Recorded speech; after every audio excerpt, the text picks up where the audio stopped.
Celtics had a chance to win it there. Jaylen Brown just off the mark as they tried to get the comeback win over the Detroit Pistons, but fall 104-103. Your final scores for the Celtics falling to 26-16. Tom Giles, Forsberg, Eddie House here with you. And again, it was a game in which Pistons were up by 8 at the half. Celtics put together a strong third quarter. Pretty strong down the stretch there, but Detroit able to make just enough plays to eke out the win there and take the season series 3-1. Eddie, your initial thoughts on this one?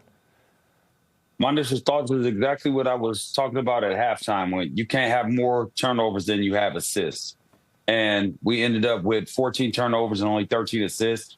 The ball wasn't hopping how it usually hops. And you got to give credit to the Detroit Pistons because they do force you into playing an ugly kind of game where they're not giving up gaps. They're handsy. They're able to get away with certain things. And that's just how that goes. I thought we had a really good chance right there to win it.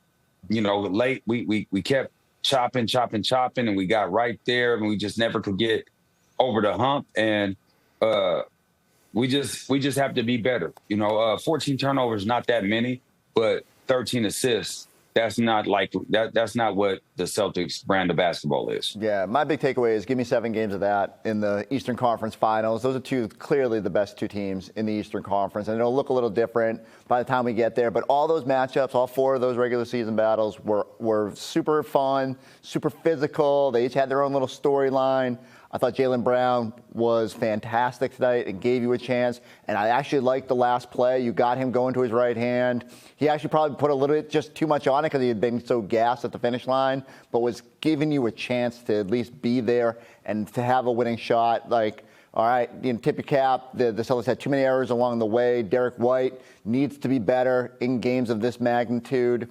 But what Jaylen did out there just continues to reaffirm how impressive this season has been. I love that he had a chance to get that winner there, and he'll make it the next time. All right, Jaylen Brown did have 32 points, 11 rebounds in this one, and also gave the Celtics the lead late in this game. Let's go through the closing stretch of this one. As again, felt like the Celtics are playing catch-up for most of this, and Jaylen Brown able to give the Celtics a 97-96 lead.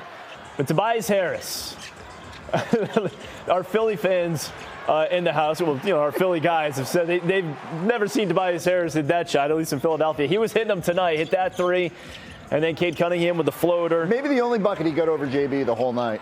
So Cunningham gave him a 2-point lead, and again, Tobias Harris from the corner knocks down the triple. So that ain't happening in the playoffs. Pistons were up by 5.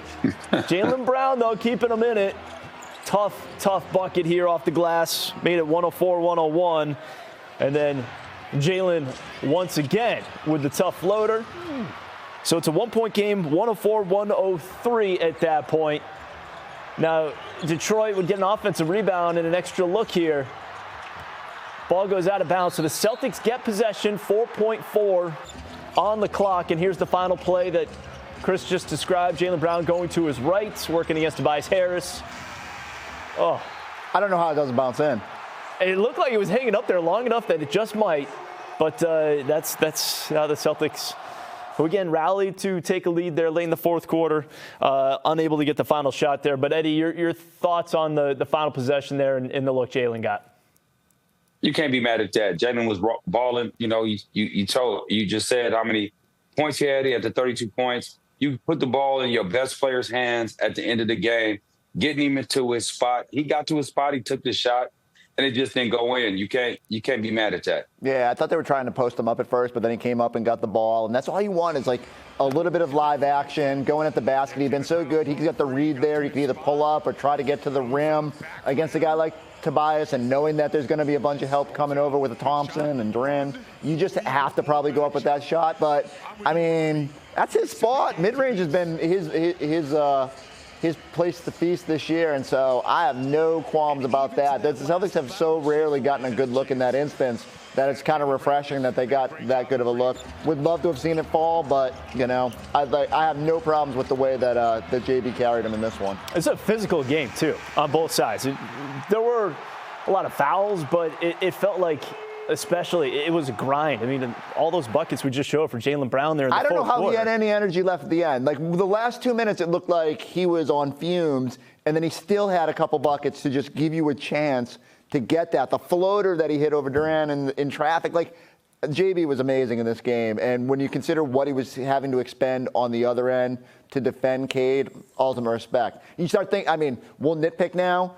Derek White misses a technical free throw in the second half.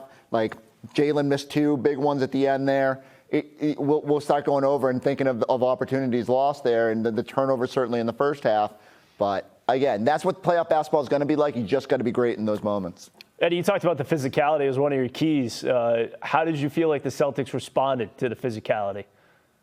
I thought in the second half we responded great. You know, I thought that in the first half we got pushed around a little bit.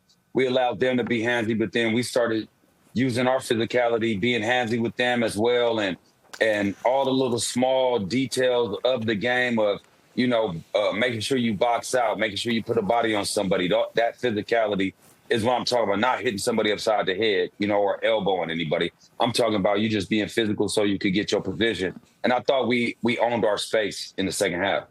And Celtics gave up just 45 points in that second half as well. Again, it had more of a playoff type of feel to it, the way that one played out. But the Pistons get the win 104-103. They go to 31-10 on the season now, 5.5 games ahead of the still second-place Celtics, who are now 26-16.